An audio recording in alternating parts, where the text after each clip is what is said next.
everybody, and welcome to episode number 6 of the Let's Learn Master of Puppets guitar series. Today we will be looking through the eyes of a cynical televangelist who exploits the spiritual weakness of the masses. From Madrid to Calabasas, we will expose the televasses through every single note, every single time change, every single chord progression, and a full, detailed musical analysis of Leper Messiah by Metallica. Let's go.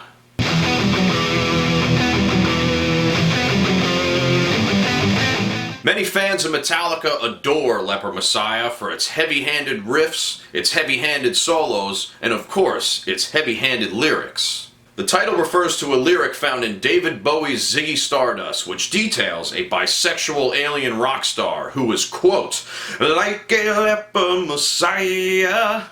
Now, while Bowie's rendition is more about a performer being consumed by his own ego, Hetfield's version details something more pointed and satirical. The phrase, "send me money, send me green, heaven you will meet," invokes images of some of our favorite TV personalities of all time, such as Billy Graham, hopelessness everywhere, Jimmy Swaggart, follow the Holy Ghost, follow the Holy Ghost, follow the Holy Ghost, and my personal favorite, Mr. Peter Popoff,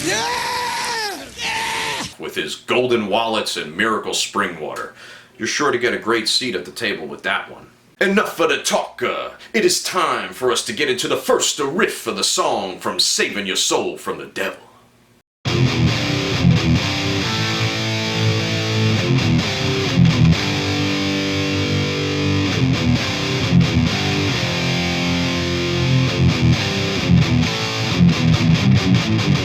This first riff brings us a progression that is ironically unorthodox.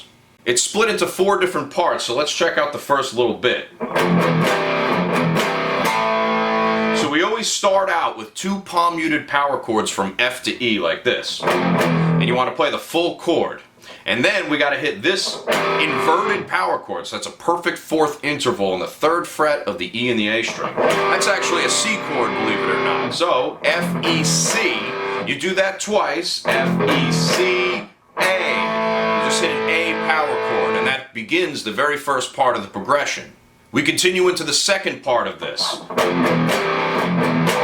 So a little bit shorter on the amount of chords. We're doing the same exact F, E palm mute to that crunchy C5, inverted of course, and then we just go straight to a G power chord the second time. Alright, so one more time.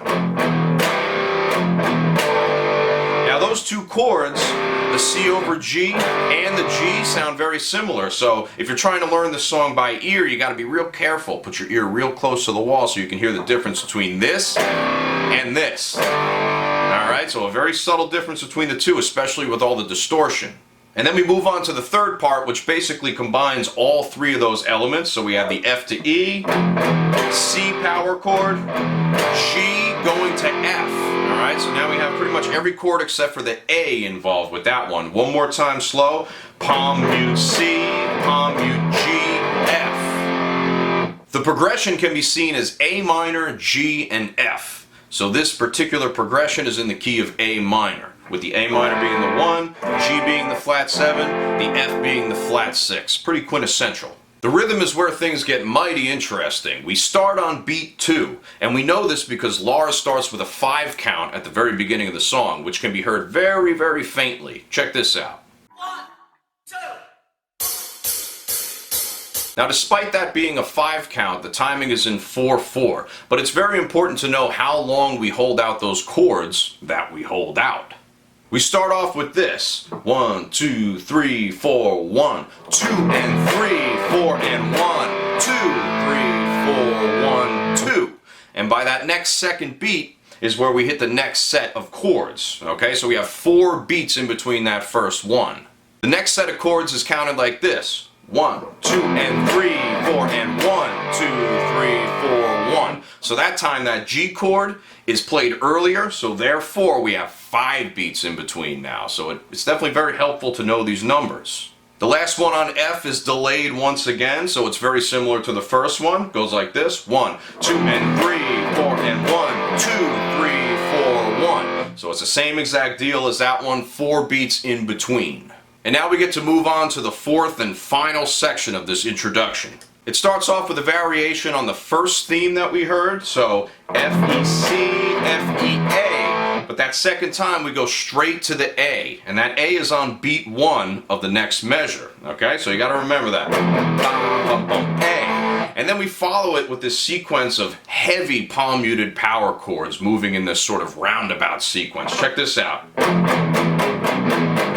You hear all that and you want to play it as heavy as possible. Really dig in. Bum, bum, bum, bum, bum, bum, bum. It's eighth notes followed by an eighth note triplet. Now, because that A is on beat 1, that makes that riff start on beat 2. Okay, so what happens when we put that on beat 2? Well, let's check that out. 2 and 3 and 4 and triple it. That's the end of the measure, but we got to add an extra beat. That's a measure of 5/4. That's right, Metallica acting like a prog band once again. These miscreants. And to make things even worse, all the A string power chords include the low E string on the bottom for some added chunk. Having that doubled fifth on the low E string makes these chords much heavier. Check this out. You hear how everything on the bottom just has more grit and bite to it? That's because we're doubling the fifth. So on the A, the C, and the B, we're barring the A and the E string on the bottom there to get that doubled fifth sound. Super crunchy, nasty. It's like eating gravel. And then, of course, regular power chords to follow up, which don't sound as gravelly, but help us transition into the next part pretty nicely.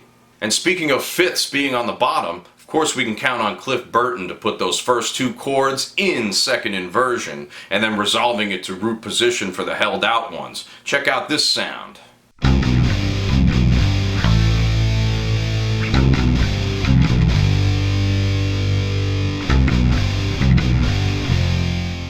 That helps gives us some added tension for those first two chords, and also gives us a little bit of resolution by the time we get to the held out chord. So check this out. This is actually how it sounds if we were to play both parts at the same time. So hear how it resolves at the end? Pretty cool. And it keeps going. So it goes between those perfect fourth intervals and the perfect fifth interval for the power chord. Very good move on Cliff Burton's part. With all that is said, with the power invested in me, I will guide you into the main riff of Leper Messiah.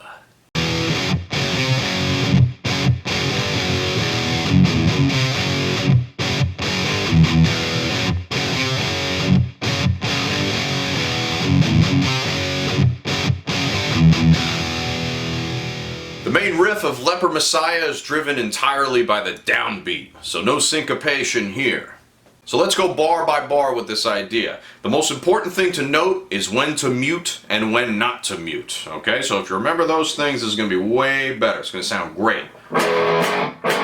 That's the first measure. No mutes at all. You're going E, F sharp, tritone. So that's a C. If you play an F sharp and a C at the same time, you get that. That's the devil's interval. The devil is within us still. And then we got to come back down to the original chord. And that's the full measure. 1, 2, 3, and 4. Immediately following that with the next measure, we're going to hit a palm mute on beat 1 and then play this.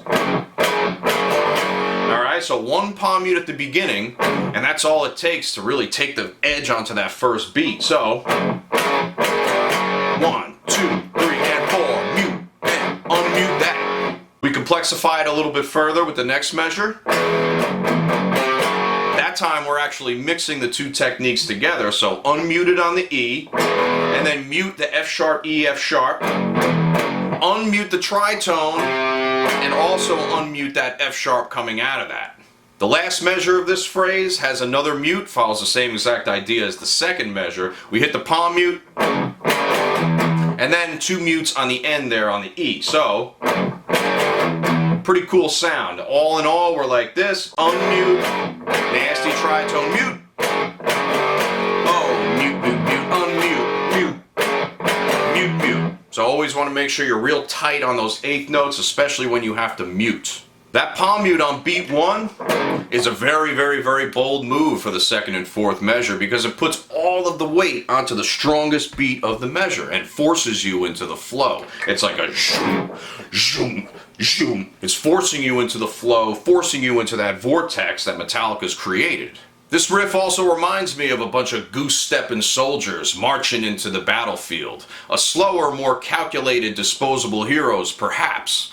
Now this tempo continues on into the next section, and we have some more elements that we need to break down, including more bass guitar.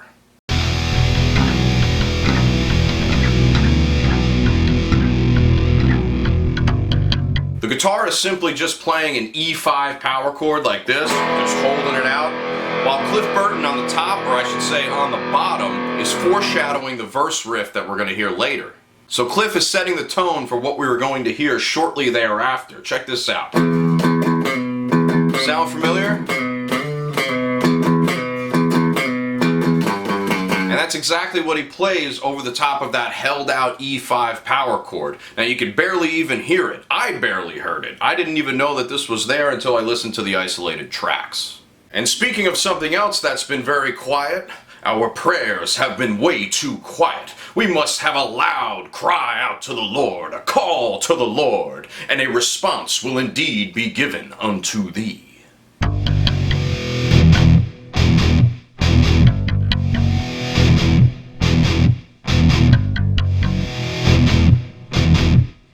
There are a few things happening here that give us a very cool ping-pong effect between the two rhythm guitars and the bass. We start with a call to the Lord on the rhythm guitars with 2 E chugs that happen on beats 2 and 4. So it goes 1, 2 and 3, 4 and 1, 2 and bum bum bum bum 1, 2 and 3, 4 and 1, 2 and bum bum bum bum. Nice hard E5 chugs to get us into that zone. That chug, or call out to the Lord, is then responded to by one of the rhythm guitars, the volume swell to be more exact. So it's kind of like this, and then into another chug. But while that volume swell is happening, Cliff Burton is playing this on the bottom. Check it out. So Cliff is playing both the call and the response. So he is the call to the Lord, and he is the response of the Lord. He is the holy messenger. And it's just a G to an F sharp, E minor scale. Kind of cool thing, you know? And I always thought there were more notes involved with that. I thought he was playing like, right? Kind of like a For Whom the Bell Tolls type of idea, but that's actually not what's going on. It's a lot simpler than what I had originally anticipated. After all that, we prepare to hit verse 1 with some more cool setup riffs, and another one being in 5/4.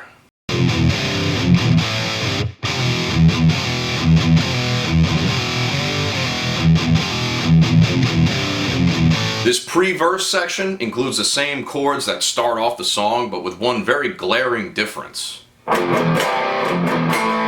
You see, it starts on beat 1 instead of starting on beat 2 like all the other times. This creates yet another measure of 5/4 in the process. 1 and 2, 3 and 4, 5. Right in there with that nice staccato quarter note on the very last one. Once again, staccato quarter note right at the end. And that gives us a totally unique variation that we're never going to see for the rest of the song, so cherish it while it's here.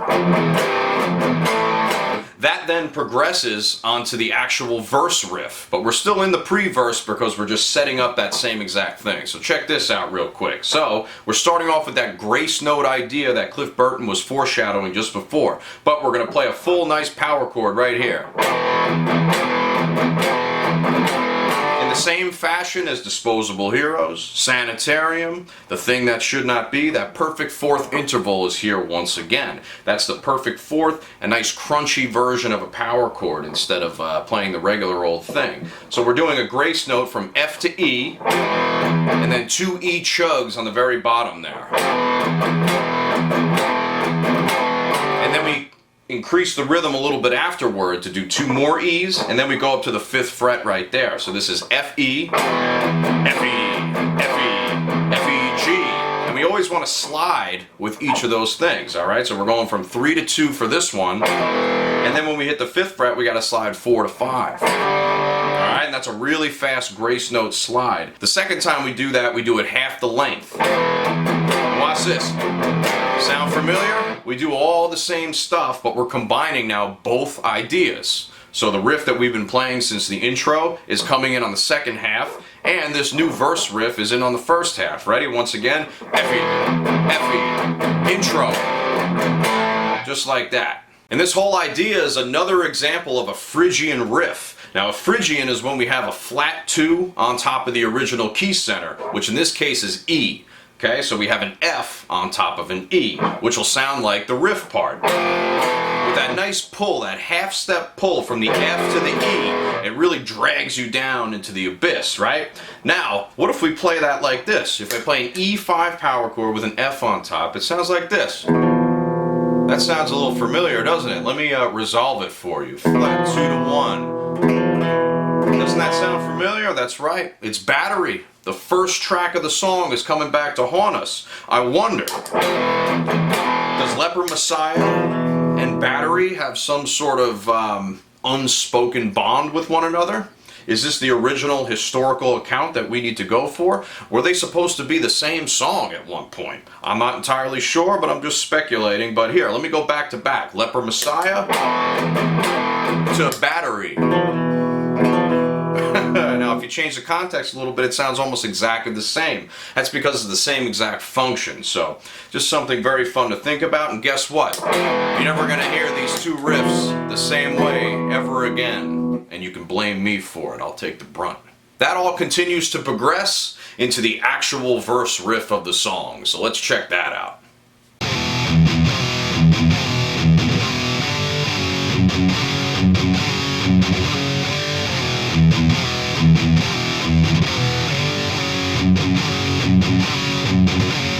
The verse section takes the first half of the previous riff and makes it the primary focus. We still play this F to E grace note like this for 2 full measures. And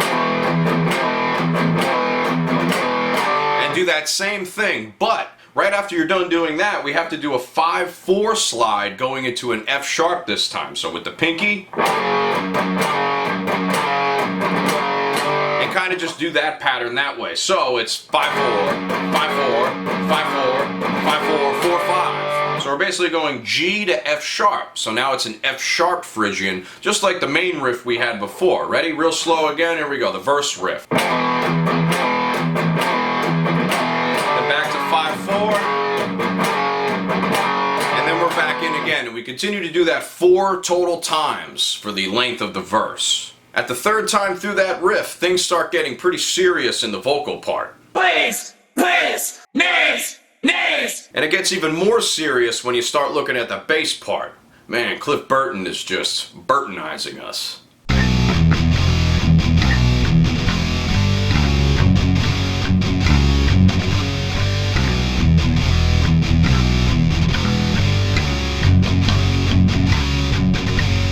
Now, it might not seem like he's doing all that much, but he's actually creating 2 different chord functions over the top of the verse. By playing these 2 notes, the C to a B, then F to E,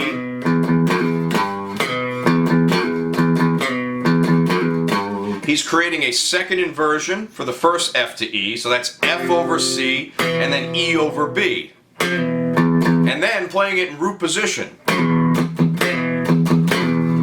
So that's pretty cool that he's doing that. He's adding a lot of tension for the first time through, and then releasing the tension for the second time through, to make it seem like it's a regular old power chord. Oh, Cliff, you are a Burtonizer.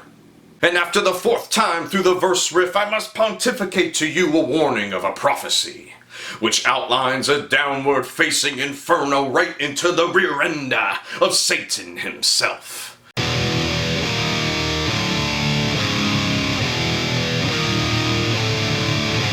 Oh Lordy, I've never faced such an evil spirit. But in order to defeat evil, we must know evil inside and out. Hopefully not literally speaking. The chords that we're dealing with in this pre-chorus section just go by half notes and half steps. So we start on an E, an open E power chord, go down a half step to E flat, but we're going to bar the 6th fret of the E and the A, and the 8th fret of the D and the G. So we got a 4-note chord right here, just like this. Nice chunky, right? Then we come down another half step to D, and then to C sharp. So all in total, E, D sharp, D, C sharp, E, D sharp, D, C sharp, and keep it nice and heavy. Oh, now the devil has been in me, and I have been in the devil. And let me tell you something, he comes across as a nice fella. He'll wine you, he'll dine you, and downright defile you, leaving you with nothing but an empty soul. Let's get on into the chorus.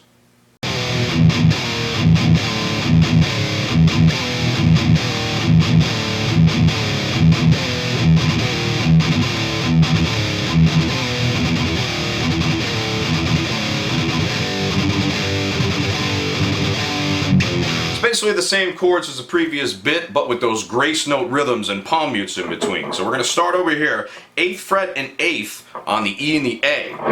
So we're starting on that, nice and heavy, nice and chunky, the gravel chords. So we're going down like this, 8, 7, palm mute, and when you palm mute that, you want to get actually both the E and the A string, so that makes it extra heavy. Then we come down to the 7th and 6th, 6 to 5, 5 to 4.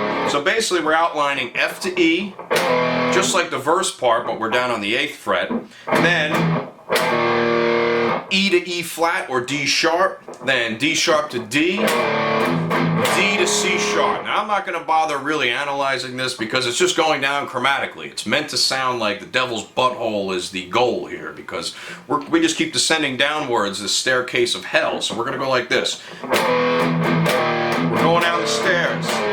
It's a sideways staircase. And we're going down 2 times, okay? So 2 times through that part. The riff then continues on, but changes the 3rd time around, so it gets more intense, like this. You see that rhythm right there? We're actually adding that in. We have a little extra 16th note vibe. So the devil is in the E string here. And I must mention that Lars' snare drum is also on beats 1 and 3 here to accentuate those downbeats.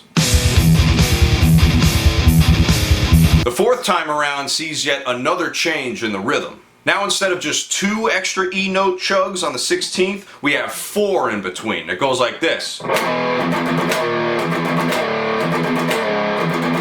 that? Just gotta add that in there. We only do that once, by the way. Don't do it twice like I just did, because that was stupid. But what's not stupid is that Lars' snare intensifies once again, hitting on every single beat.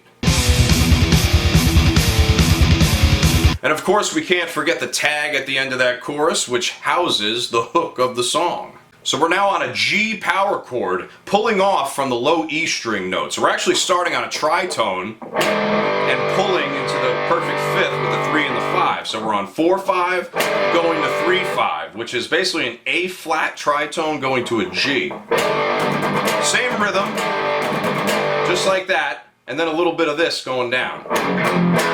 Just an F sharp and an F chromatically going down to E. So in total,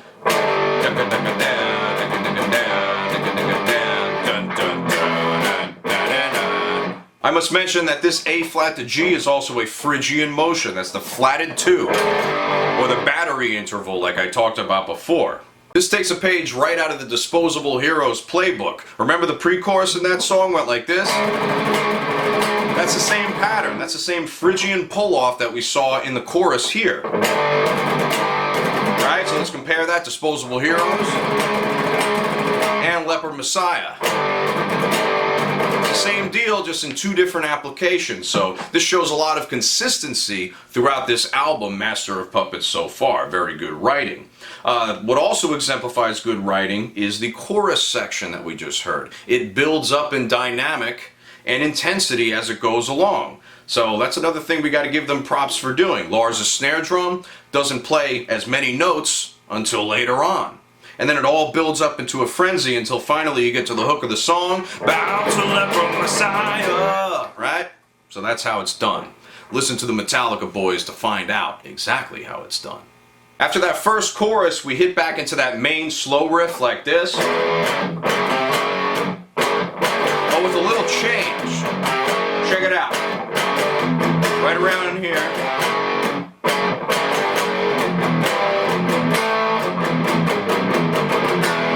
We actually just take the last portion of the intro riff and put it right smack dab where that fourth time around would go. So that's kind of cool, keeping it consistent once again. Then that goes right into the verse riff, where we do the same thing, all the same stuff, 4 times around. And then we're greeted by a whirlwind of demonic and diabolical fellatio that takes us into the pre-chorus again, which is instrumental, by the way. That's kind of interesting. Do this twice, and then we're back in the chorus. No change whatsoever. Now the only change comes after that chorus. We come in on the end for that Phrygian pull-off.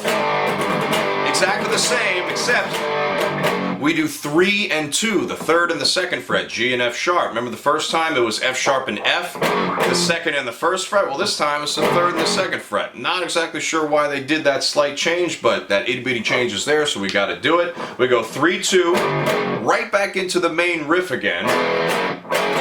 Everything's pretty much the same until we hit the end. This is also the same.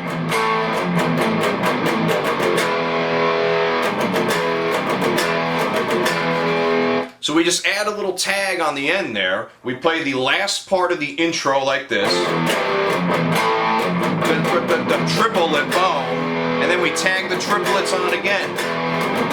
We do it a total of 3 more times, but with just single notes. Because we're playing it so fast, we don't have to slide through all those things.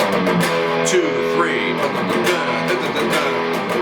And then we're finally into the Leper Messiah instrumental break. One of my favorite parts of the song, and the album, for that fact. Matter of fact. Whatever the hell.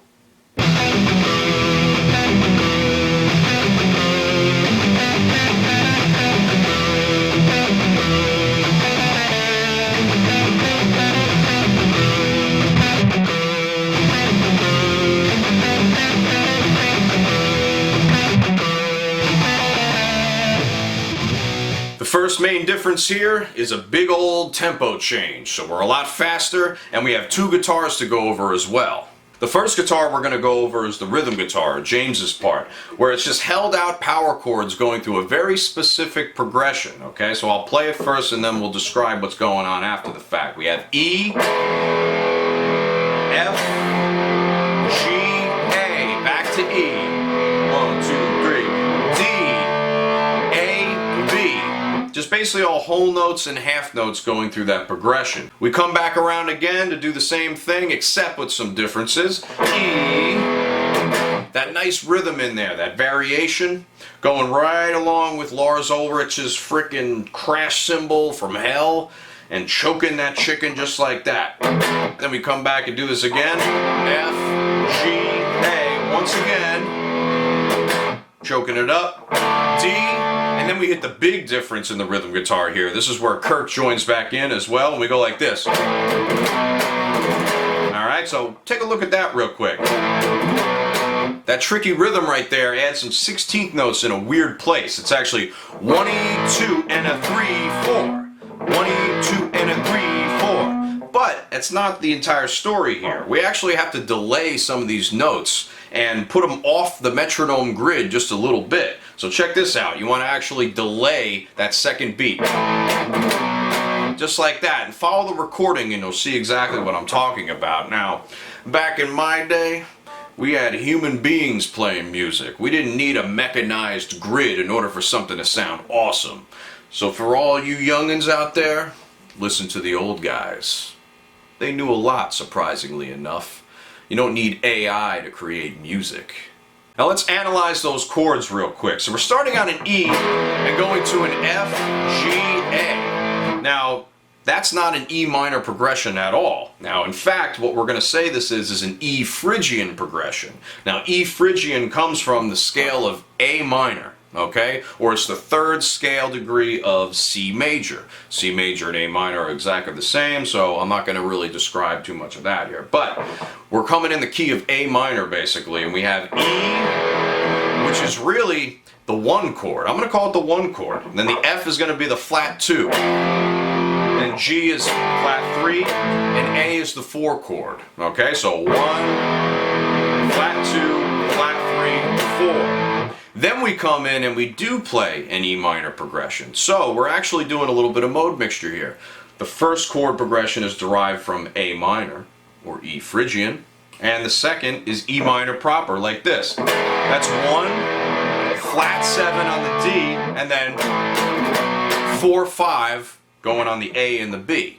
Now let's check out the lead that happens over top of that section. We start off on the 7th fret of the A string with this E pattern, just like this. And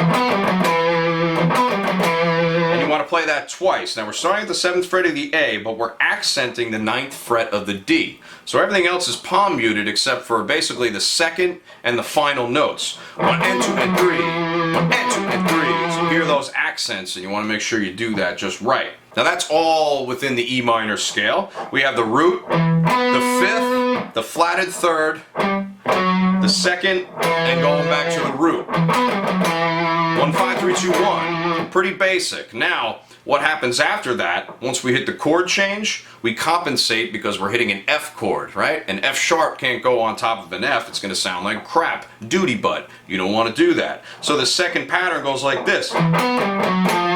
See that? So we do a little chromatic resolution going into the 8th fret now instead of the 7th. F, just like that. And the final part helps us get through the G and the A chord. Now this is more of like a G sus. Jesus, had the power of Jesus through my blood. We have a sus 2 on the 7th fret here, going to the 10th fret of the A string, which is the root. So 2, 1, and then to the 3rd, the 4th, and the 3rd. So we're hinging this entire part on the root note G, but like this. So you basically palm mute the first 2 notes, unmute, mute, unmute, mute, unmute, and then go right through. Pretty damn cool, right? And indeed, the power of Jesus is coursing through my veins. Let's play the whole thing slow. E minor, F. Now, what's interesting about this here as well, which I forgot to mention previously, on the F, we're actually creating a Lydian sound, alright? So the E becomes the major 7th, which sounds like this. And then the B is a sharp 4. That's a Lydian sharp 4. The G is the 9th. The F sharp is a flatted 9th, which sounds like garbage and poopy butt. We don't want to do that. But it resolves right to the root, so nobody really cares. So, here we go. The second time around, we do the same E minor thing twice. Just like that. But then we have to do this. So we're accenting all those notes on the D string going chromatically downward. Now, this time the chord changes to a D. So in context we have this. The E is no longer the root, it's actually the 2nd of the D. So that's what it actually sounds like. And then the B is the 6th. B flat is flat 6th, which then resolves to the 5th of the D chord. So it follows the chord progression perfectly. See that? But we're just playing single notes, of course. Then right after that, we join in with the rhythm guitar into this next riff, which is probably one of my favorite riffs of all time.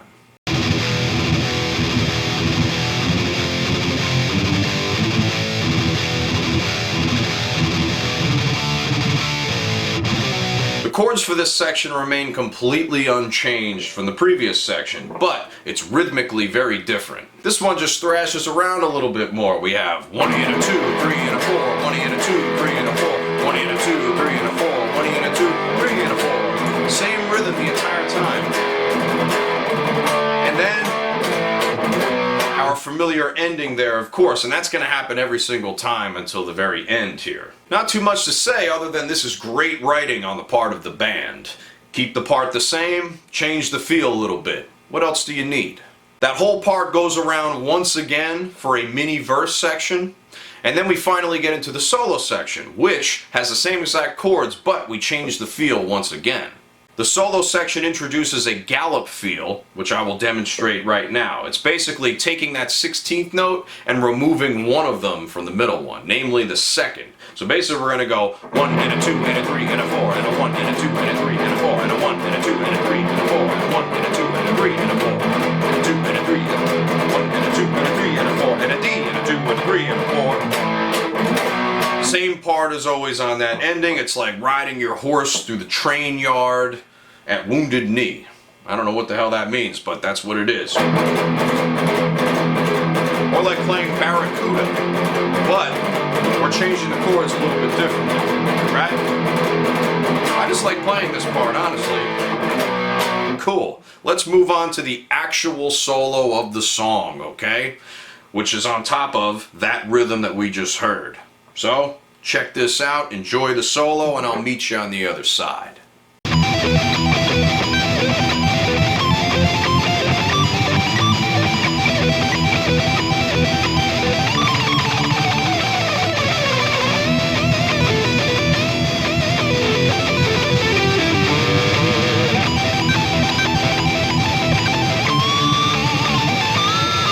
The solo goes through the entire progression 2 times, so I'm going to split this up into 4 different sections. Here's section number 1, a sweep-picking onslaught of televangelical proportions.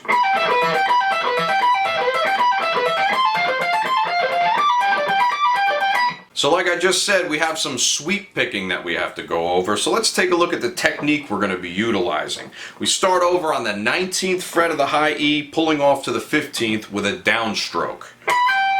We then follow that with the 17th of the B with an upstroke. So that's going to look like this, down, up. And then we have to switch to the sweep picking, alright? We got a supermarket sweep pick going through the sweep picking, and then we're going to come down, boom, boom, boom. And you have to rake downward with that one pick stroke, okay? Down, down, down. Now always, always, always, always separate the notes as you're sweep picking. Watch. Down, up, down, down, down. Otherwise you're going to get something that sounds like this. And we don't want that. We want to separate all those notes so that we can get the a monumental version of what we're doing, okay? So, that's one time through the pattern, okay? And then you just have to repeat it again. So, now the second time, you have to come up and do an upstroke on the pull-off. So, see that? So now we're going to do a double upstroke coming back downward. Okay, once again, nice and slow, E minor triad. Once you do that 4 times, you move that shape up to the next part, but it's going to be a major chord instead, alright? So this is going to look like a D chord shape with a little extension. So we're going to go like this, 20 pulling off to 17, and then 18, 17, 18, 17. Same deal. And then we do that twice, and then we move that entire shape up 2 frets to a G. So all in total, we're outlining an E minor triad. Once again, an F triad, and a G triad, which goes right along with the chord progression we had underneath, pleasing our horse very much. So all of those sweep picking arpeggios follow the chord progression underneath, except for the very last one. That last G is happening on top of an A. I guess Kirk Hammett must have ran out of money for guitar lessons donating to the mega church. Section 2 continues the theme of Section 1, but we add a little Kirk blast at the ending here. So we're basically doing the same sweep pick 4 times again, remember that pattern, and then here's the Kirk blast. So we're basically going down the E natural minor scale to start, alright, but then we have to go to this, to the C sharp. So we have a C natural happening up top here, okay, 22, 20, 19, that's a C natural up top, that's the E natural minor scale, and then we have a C sharp immediately following it, okay. That indicates the E Dorian scale is at play, on top of a Phrygian progression. We have a lot of mode mixture going on, but completely unintentionally so. So we do that same thing, 22, 20, then 19, and then 21, 19, 17. So, and always do that with 16th notes and repeating that last note. Then we come down to the 19, 17, 15. This is back to E minor proper. Coming down the scale, 17, 15, 14, 15, 14, 12, 14, 12, 10. We keep on going. Now here we can return back to the Dorian with the C sharp on top. 12, 10, 9, and 10, 9, 7. It's almost like B minor right there. We're not in B minor. So we go like this, and we play that slow. It sounds really bad when you play it slow. A lot of these fast parts sound absolutely awful when you play it slow, so just play it fast, right? Very, very, very cool. Section 3 defaults back to E minor pentatonic blues, which is the American way, but it is also the way of the great Satan at large. Let's check it out.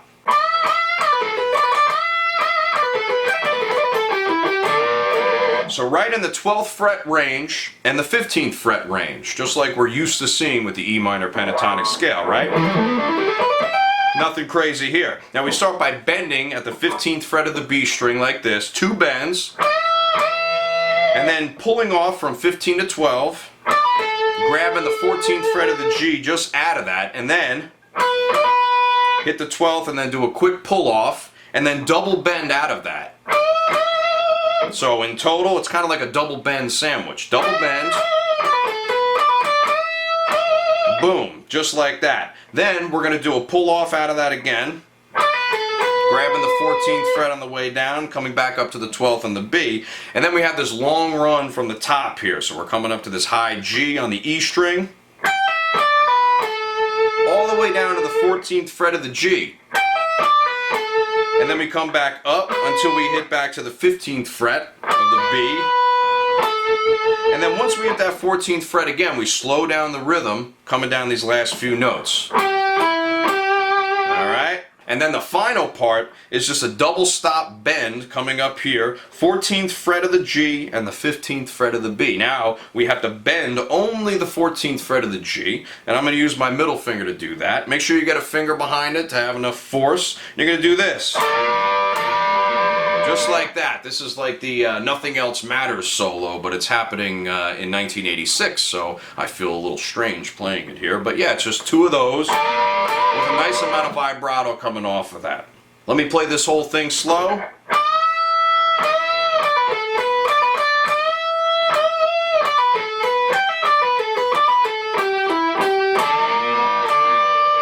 Just a nice little transition to get us into the last part of the solo. Now I realize this is just an E minor pentatonic scale, but what makes this part so cool is its context. This E minor pentatonic scale happens on top of a Phrygian progression. Now a Phrygian means a flat 2 like I've been saying this entire time, and F is the flat 2. So if we play a regular old E minor pentatonic scale like this, ready? E is the root, sounds nice. G is the flat 3rd. A is the 4th. B is the 5th, D is the flat 7, and E is the root, so sounds pretty cool. Now, let's put it on top of an F, all those same notes. An E on top of an F is now a major 7th, then we have a G on top of that, that's a 9th, the A is now the major 3rd, the B is a sharp 4, so a Lydian sound, which I talked about before. The D is the 6th, and then back to the major 7th. Ironically enough, never hitting the root note F, because why would we do that?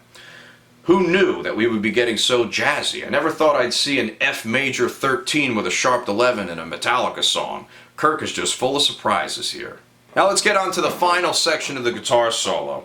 We basically revisit the E minor idea from before, but a condensed version, and with some slightly different notes as well. Now we're doing the same pull-off coming off there, but we're going to play this instead.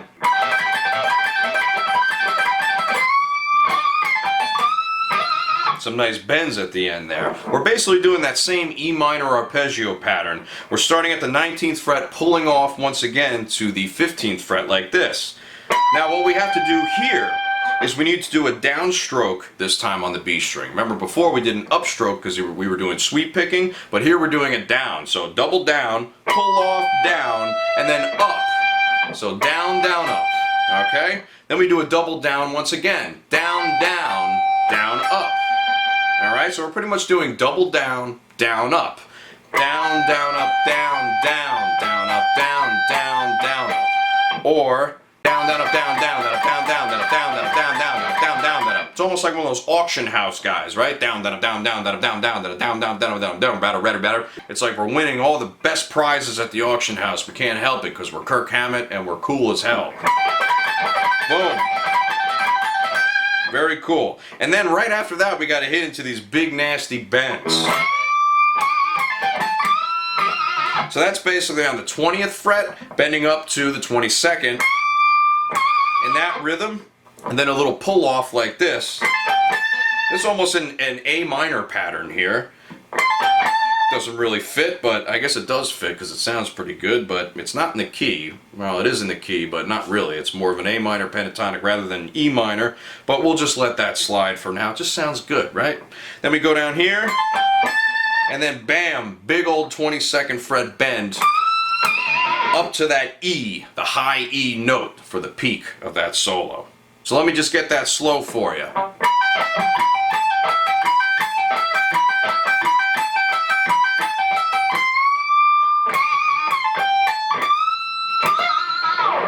Now, as long as you blast through all those notes and accent the pull-offs that are happening, you will be fine. In fact, you will achieve total consciousness, which is going to be nice for you. But not until you pay the piper. And by paying the piper, I mean you gotta pay me. And by payment, I mean money in my pocket. And by piper, I mean myself. So you better put that money in my pocket so that I can communicate with the Lord more effectively.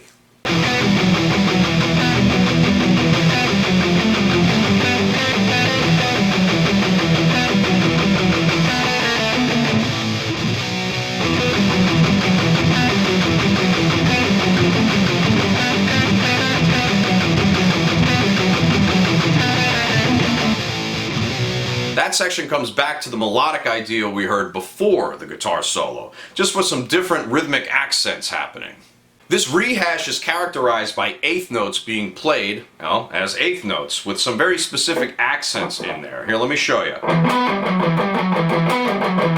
So you basically need 8 notes total to fill that out. 1 and 2 and 3 and 4 and to make up an entire measure. So we're adding some extra notes at the end to make this fit. Remember, before we were just doing this. But this time we're going. Now notice how I'm accenting just the second note. Pretty cool. And for the first two, you just have to play that exact same pattern on top of the E minor. For the F, we got to do something a little bit different, but we're still accenting that same second note. Watch this. So you got to do that chromatic resolution and then do. Alright, so 7, 9 with the accent, mute, mute, 8, 7 on the D, 10 on the A, 8 on the A. So we're basically just doing the same idea, but adding a mi, re, do on top of that F. That's Mary Had a Little Lamb on top of an F. You hear that? Once you hear it, you can't unhear it. So, that last part, pretty damn cool. And then we continue with the G sus line, just like we did before. Praise be to G sus. That really doesn't change at all, because originally it was all eighth notes to begin with, so we don't really have anything to worry about here. The second time around, we hit the same patterns as before, but I'll show you. Alright, so notice those accents on when we hit the D chord, right? We still do the same palm muted, accented. You want to accent all 3 of those up until the 7th fret. And then palm mute the last 3 notes before we join James in back with the rhythm. We come around again. Watch it slow. 1 and 2 and 3 and 4. 1 and 2 and 3 and 4. And 2 and 4 and 2. And make sure you're following that exact same articulation before joining James with the rhythm again. Now, speaking of rhythm guitar, the second time through this, Lars plays the exact same thing, but we go back to this. Right? The first part is just held out like this.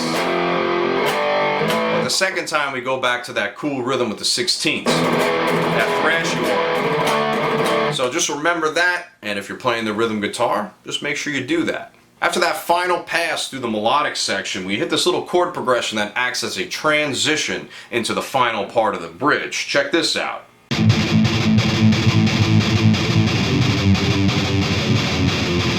This little transition sounds pretty basic, and it's pretty easy to play, but there are some subtleties involved that you might have missed. We're starting on an A power chord like this, doing the gallop rhythm. Then we go to a G chord like this. Only on that first one are you going to hit the major third harmony like that. So you got the third fret and the second fret like that. You're going to go. So it's almost as if you're supposed to be playing this the whole time, but you miss it every other time. I swear it does this. 1, 2, 3, 4. See how I only hit it on the first time? That's what you're going to want to do. Then the last two, we go to F sharp and an open A, which is basically an F sharp minor, and then F to an A, which is an F major. Okay, so we have some mode mixture right there. This is A, so say we're in A minor. This is the 1 chord, the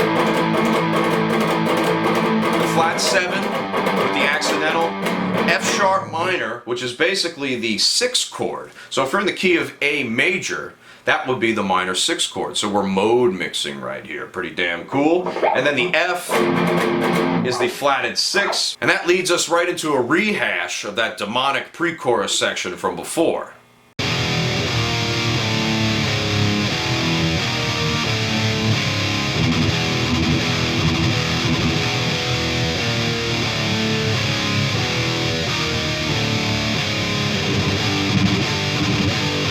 This time, however, it's much faster, much more hectic, and it's not instrumental anymore. In fact, it acts as a chorus section, so the pre-chorus replaces the chorus from here on out. How crazy is that? We have all the same chord voicings as before, just played much faster and with a chorus on top. Check this out. Time for lust, time for lie, time to kiss your life goodbye. Send me money, send me green, heaven you and me. Make a contribution and you'll get a better seed. Now that ending is completely different here because we're still going to the G, but we have to keep that same rhythm going with the pull-offs. So we actually delay the pull-offs. Instead of doing it right on the beat 1, we're going to do it a little afterward, like this. Just like that. So that's kind of cool, right? All with the same exact rhythm that we had in that bridge part. So we're repurposing all of these riffs and we're tying them all together in all these different various ways and really adding for some great continuity of this piece of music. It's a perfect way of combining two disparate parts, one of which was a lot slower earlier in the song, and combining it with the feel of the bridge, which is much faster. So we're taking two tempos, we're linking them together, and we're repurposing these riffs all at the same time. Very economical, Metallica. But it's not quite over yet. We have a third time around variation that we got to take care of. Listen to this.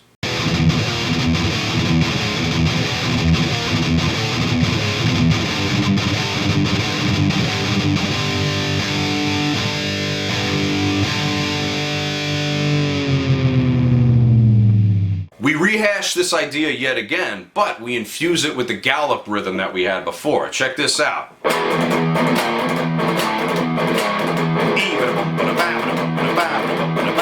So we always have a ba-ba-da-boom in between each of those chords. We have an e-ba-da-ba-da-boom happening all the time. So, once again, the chords are still on the accent there, are still on the bam, the hard downbeat right there. So we're actually coming into the same idea we had earlier in the song. Notice how we're slowly creeping back into the old ideas here. And of course, let's not forget the lies. Lie! Lie! Lie! Lie! Lie! Lie! Lie! Lie! And those lies, of course, transition us into the final part of the bridge, just like this. Alright, so we have that same Phrygian idea. Let's play that slow. With that pull off there on the G, and then we hit a G 5 times until we finally stop playing it. Watch. With some good whammy bar goodness that takes us way down into the bowels of Satan's butthole. And guess what? We come back into the main riff of the song once again for the ending. Check this out.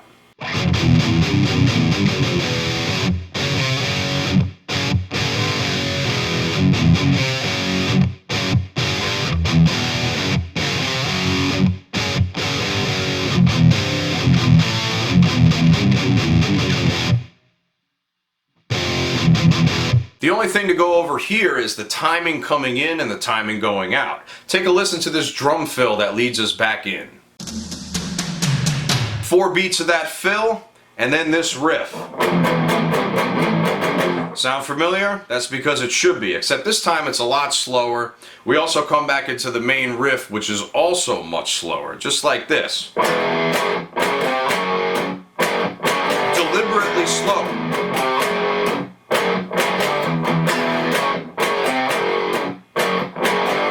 And then we finally hit the ending of the song. We have an F going to an E, to a C. We have an F going to an E, going to an A. We got an F going to an A, C, B, A, G, F, F, E. And we gotta stop, but the devil still's got us by the balls because we are not outside of his grip. All of our brothers and sisters are waiting and praying for us to get free of this damn grip. And then we gotta go like this. F, E, E, E, just to make matters worse. All right, everybody, we have broken free of the grip that the devil has upon us with this great video on Leper Messiah. That's right, I call my own video great. That's pretty bad. That's pretty bad. I gotta be more humble around these parts. But I hope you enjoyed that video. I hope you learned a lot about Metallica's Leper Messiah. That's the whole point of these videos, to learn a whole heck of a lot. If you want to further support the channel, go to www.subscribestar.com/romanovamusic. You can pledge $1, $5, $20 will get you access to the RomanOva Guitar Gym, a bunch of instructional videos customized to your tastes. It's actually just customized to my taste, but it's tailor-made to help you learn music theory and guitar technique in the process, okay? So make sure you check that out. $20 monthly will get you access to all of those videos that I have done so far. I have a pretty decent stack coming up, and it's going to get bigger and bigger and bigger as time goes on. You better believe it. You can also go on my website, www.romanovamusic.com. You can book private lessons there. You can check out my music. I got a lot of original music that I've written over the years. I've been sprinkling salt and peppering them in, every once in a while. So I'm going to do that a lot more. You could also leave a tip on my PayPal tip jar. There's a lot of ways you can support the channel. You could also just like, comment, and subscribe, okay? Subscribe to the channel if you like it. Leave a comment. Leave a positive comment. Leave a negative comment. I don't care what about the community guidelines or whatever. Say what you got to say in the comment section, all right? I want to hear your shitty opinions, okay? I do want to hear them. And opinions are like assholes. Everybody has them, and I want to see them. That sounds... I'll see you on the next episode.